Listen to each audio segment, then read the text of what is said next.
Welcome back everyone. एक बार फिर स्वागत करता हूं मैं आपके अपने चैनल में केमिस्ट्री अड्डा में। और ये वीडियो नंबर 6, इसमें प्रॉपर्टी पे बात करने वाले हैं। केमिकल प्रॉपर्टी है फिनॉल की electrophilic substitution reaction. Yes, electrophilic substitution reaction क्या होते हैं? ऐसे रिएक्शन जिसमें इलेक्ट्रोफाइल रिप्लेस करती है हाइड्रोजन को और एक नया प्रोडक्ट बनाती है, तो ऐसे रिएक्शन को इलेक्ट्रोफिलिक सब्स्टिट्यूशन रिएक्शन बोला जाता है। हर चैप्टर में ऑर्गेनिक में आपको इलेक्ट्रोफिलिक सब्स्टिट्यूशन रिएक्शन देखने को मिलेगा। आपको पहले भी वीडियो में समझाया गया है, इलेक्ट्रोफाइल्स को आप अटैक कराइए और प्रोडक्ट बनाना सीखिए। जिन्होंने नहीं सीखा है वो आप इस वीडियो में सीखिए, क्योंकि हर चैप्टर में आपको इलेक्ट्रोफिलिक सब्स्टिट्यूशन रिएक्शन पढ़ने को मिलेगा, कंपलसरी है पढ़ना। तो वीडियो को लंबा ना करते हुए स्टार्ट करते हैं वीडियो को। सबसे पहले बात करते हैं हैलोजिनेशन की। राइट, पहली हमारी इलेक्ट्रोफिलिक सब्स्टिट्यूशन रिएक्शन की प्रॉपर्टी आपको सेम मिलेगी हर चैप्टर में, जिसका नाम है हैलोजिनेशन। आप सभी लोग जानते हैं हैलोजिनेशन का मतलब क्या होता है। हैलोजिनेशन का मतलब होता है टू इंट्रोड्यूस हैलोजेंस, हैलोजेंस को लगाना, हैलोजिनेशन। देखिए क्या होता है। और फिनॉल की इंपॉर्टेंट प्रॉपर्टी इसलिए बोलूंगा क्योंकि यहाँ पर जितनी बताने वाला प्रॉपर्टी सबके दो केस हैं। बड़ा कंफ्यूजन होता है आप लोगों को कि सर ये या ये, तो आप बड़े ध्यान सुनिएगा, आपको कंफ्यूजन नहीं होना चाहिए। अगर कंफ्यूजन नहीं होगा तभी आप इसमें अच्छा स्कोर कर पाएंगे, क्योंकि ये प्रॉपर्टी वाकई कंफ्यूजन वाली है। दो केस हैं, थोड़ा सा डिफरेंस होता है, सो जरा ध्यान से देखिए। तो देखिए हैलोजिनेशन में जब भी हम फिनॉल को रिएक्ट करते हैं ब्रोमीन वाटर के साथ, तो देखिए ब्रोमीन वाटर ऐसे लिखते हैं 3Br2 आप लिख लो, या तो यहाँ पे एक्वस लगा लो इस तरह से, या फिर यहाँ पानी लिख दो। ब्रोमीन वाटर ऐसे लिखते हैं। अगर आप यहाँ पे एक्वस नहीं लगा रहे इस तरह से, तो यहाँ वाटर दिखा सकते हैं, यानी एक्वस मीडियम हो गया। तो जब भी आप लेके चलते हैं इसको, तो आपको यहाँ पर 2,4,6 ट्राइब्रोमोफिनॉल मिलता है। क्या मिलता है? 2, 4 और 6 ट्राइब्रोमोफिनॉल मिलता है, जिसका व्हाइट पीपीटी। ये फिनॉल की टेस्टिंग है, आप लैब में टेस्टिंग करेंगे। और यहाँ पे मिलता है 3 मोल्स ऑफ HBr। राइट, ये व्हाइट कलर का पीपीटी मिलता है आपको, जिससे फिनॉल की टेस्टिंग कंफर्म हो जाती है। 2,4,6 ट्राइब्रोमोफिनॉल। राइट, अच्छा, इसी का एक और केस आता है बच्चों। अगर मैं फिनॉल को नॉन एक्वस मीडियम में लेके चलूं, नॉन एक्वस का मतलब पानी छोड़ देना, यहाँ पे आप लिखो ब्रोमीन Br2, और साथ में यहाँ आप CCl4 लेके चल सकते हो, कार्बन डाइसल्फाइड लेके चल सकते हो, जो कि इनर्ट सॉल्वेंट है।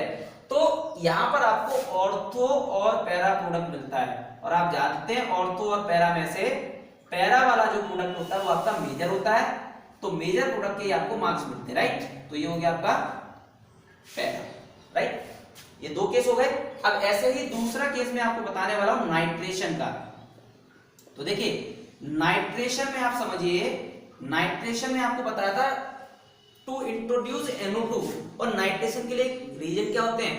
HNO3 और H2SO4। ठीक है, तो देखिए जब भी आप फिनॉल को रिएक्ट करते हैं कंसंट्रेटेड, यहां पर लेके चलते हो कंसंट्रेटेड HNO3, ये कंसंट्रेट होना चाहिए, और साथ में यहां पर H2SO4 होना चाहिए, वो भी कंसंट्रेट। ये दोनों ही आपको कंसंट्रेट लेके चलने हैं। जब आप कंसंट्रेट लेके चलेंगे तो यहां पर आपको ऑर्थो मतलब 2,4,6 आपको क्या मिलेगा? ये 3, यहाँ पे 3 मोल्स ऑफ वाटर, ये आपको मिलेगा 2,4,6 ट्राइनाइट्रोफिनॉल। ट्राइनाइट्रोफिनॉल आपका प्रोडक्ट मिल जाएगा यहाँ पर। और इसके बाद हम आगे चलने वाले हैं। ठीक है, तो ये आपका 2,4,6 ट्राइनाइट्रोफिनॉल आपका एक इंपॉर्टेंट टॉपिक है, कंपाउंड पूछा जाता है आपको। और इसी तरह से आपका एक और केस आता है फिनॉल का सिमिलर तरीके से, जहां पर आप बात करने वाले हैं HNO3 यदि आप डाइल्यूट लेके चलते हैं। राइट, ये डाइल्यूट HNO3 होना चाहिए। तो कभी भी आप डाइल्यूट HNO3 के साथ रिएक्शन करेंगे तो आपको ऑर्थो और पैरा प्रोडक्ट मिलता है। राइट, ये ऑर्थो और दूसरा मिलेगा आपको पैरा प्रोडक्ट मिलता है। राइट, तो उम्मीद करता हूं ये ऑर्थो और पैरा प्रोडक्ट आपको समझ में आ गया होगा, जहां पर आप ऑर्थो और पैरा प्रोडक्ट आसानी से डिस्टिंग्विश कर सकते हैं।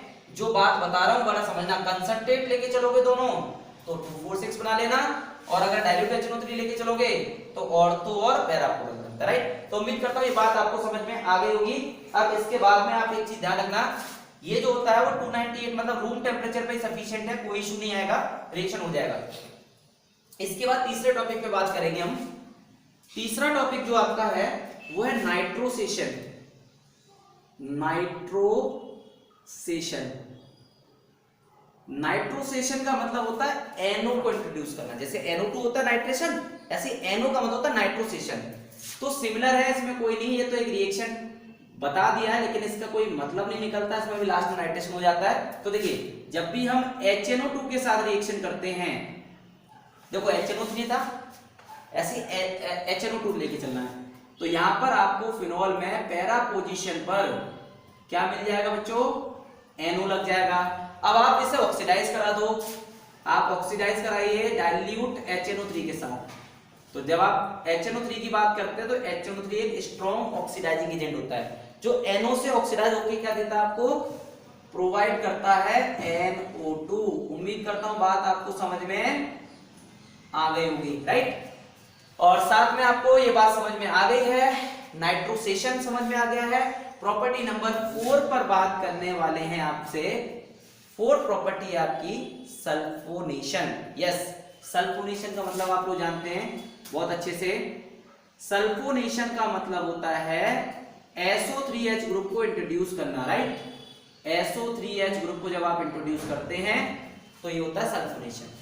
सल्फोनेशन के भी यहां 2 केस हैं, टेम्परेचर कम रहेगा तो ऑर्थो प्रोडक्ट, टेम्परेचर ज्यादा रहेगा तो पैरा प्रोडक्ट। देखिए यदि फिनॉल को आप रिएक्ट करते हैं H2SO4 वो भी कंसंट्रेट के साथ, जो कि 98% होता है लैब में, कंसंट्रेट लेके चलोगे, यहां पर अगर आप टेम्परेचर 288 केल्विन लेके चलने वाले हो तो ऑर्थो मिलता है प्रोडक्ट आपको। यहाँ पे ऑर्थो पोजीशन पर SO3H मतलब सल्फोनेशन करेंगे आप, राइट। ये देखिए ऑर्थो पोजीशन पर। और यदि आप टेम्परेचर बढ़ा देते हैं 373 कर देते हैं तो फिनॉल में आपको यहां पर पैरा प्रोडक्ट देखने को मिलेगा H2SO4। तो देखिए यहां पर एक इंपॉर्टेंट चीज यही है कि टेम्परेचर अगर आपने गड़बड़ कर दिया तो प्रोडक्ट भी आपका गड़बड़ हो जाएगा। ध्यान रख लेना, लोअर टेम्परेचर पर ऑर्थो और हाईयर टेम्परेचर पर पैरा। तो इसकी कहानी कुछ इसी तरह से विचित्र है जो कि आप लोगों को परेशान करती है, बड़े ध्यान से चीजों को समझिएगा।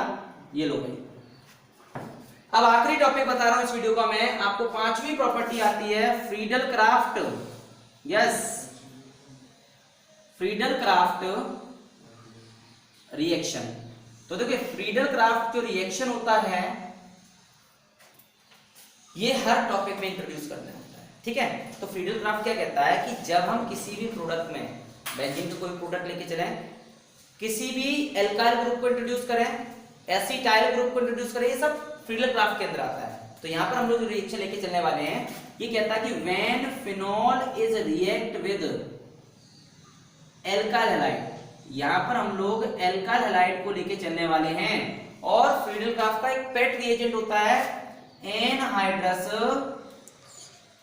AlCl3, ये इसका पेट रिएजेंट है, बिना इसके ये होने वाला नहीं है। तो आपको क्या होगा, यहां पर एसिटाइल ग्रुप इंट्रोड्यूस हो जाएगा ऑर्थो पर और पैरा पोजीशन पर। ध्यान देना, अगर एनहाइड्रस AlCl3 होगा तो ही ये बेंजीनिक पे जाएगा, अदरवाइज बेंजीनिक पर नहीं जाएगा। बिना AlCl3 करोगे तो ये हाइड्रोजन A वाला रिप्लेस हो जाएगा। इस बात को विशेष ध्यान रखना, कंफ्यूजन मत करना। एनहाइड्रस AlCl3 हमेशा बेंजीन रिंग पर अटैक करता है, सब्स्टिट्यूशन करेगा बेंजीन रिंग पर। तो देखो ये आपका बन जाता है ऑर्थो और पैरा पोजीशन पर CH3, राइट। तो जरा इस प्रोडक्ट का नाम बता सकते हैं आप, जब बेंजीन रिंग पे OH लगाओ CH3 लगाओ, ऑर्थो पैरा क्रिसॉल बोलते हैं, राइट। तो इनका कॉमन नेम भी आप ध्यान रखिए क्योंकि कन्वर्जन में कॉमन नेम की बहुत ज्यादा आवश्यकता पड़ती है, बिना इसके आप कन्वर्जन नहीं कर सकते हैं। तो उम्मीद करता हूं ये प्रॉपर्टी आपको समझ में आया होगी।